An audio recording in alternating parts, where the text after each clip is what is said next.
Well, with this, which is great that you're here and getting the tools you need to become the person you want to become, but also getting the other tools you need in order for you to navigate through life that goes along with that. So anything you do is all a part of your personal and professional development. Right? How you set your life up right is part of your personal and professional development. Have you ever heard of personal development? Any of you guys? Raise your hand. Personal development, you had it? You've been in these classes before? You've been in classes? Okay. You just heard of it, you've been in class, right? Okay. So a lot of our people didn't hear of personal development at all. Some of them in their 40s, some in their 50s, never heard of personal development. How many of you guys heard of emotional intelligence? All right. Okay. One, two. Are you familiar with them? No. So, not familiar. Are you familiar with emotional intelligence? Okay. So that is the part. I mean, I just listened to an interview with Jay-Z and what's his name? Kevin Hart. Yeah, there you go.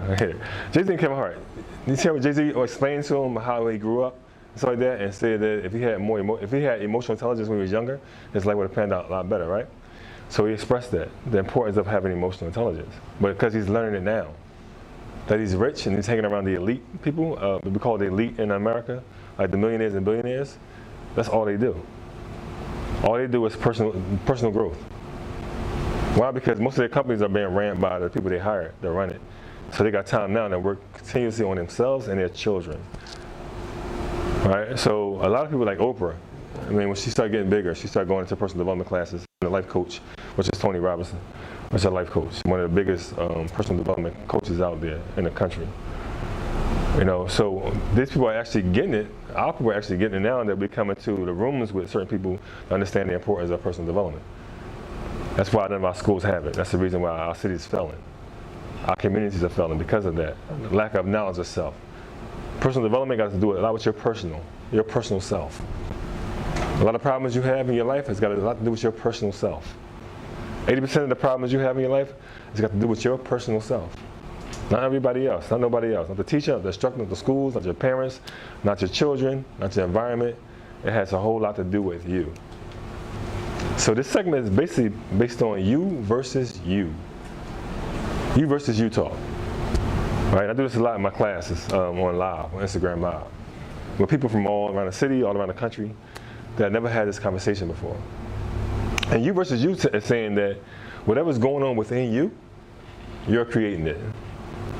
How many guys agree to that? You agree? You agree? Disagree? Who disagree? Anybody disagree?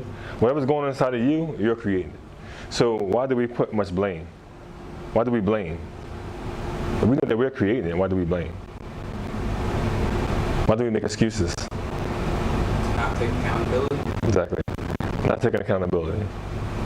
The lack of accountability leaves you stuck in life. And leads you to not acknowledge what is the real problem. Because you create a fictitious problem. Because a lot of us don't want to look at ourselves as being the problem.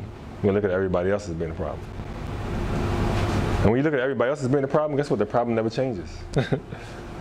It remains the same. So some people go through their whole life dealing with the same problem. Their whole life dealing with trauma. Right? Dealing with trauma in life.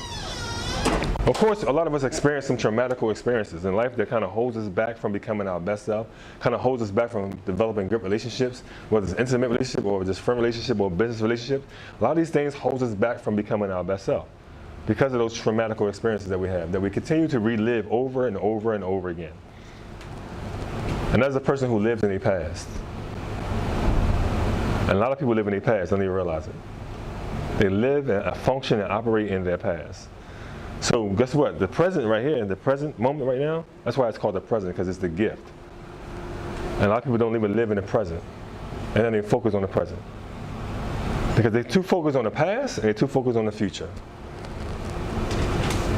And you can't have a past or a future if it wasn't for your present. So we've been taught backwards how to live. And most everything we do, we got to unlearn a whole lot of things about life. Unlearn it. So we can start all over again. And when you relearn it and start all over again, guess what? You no longer exist only, but you start to live.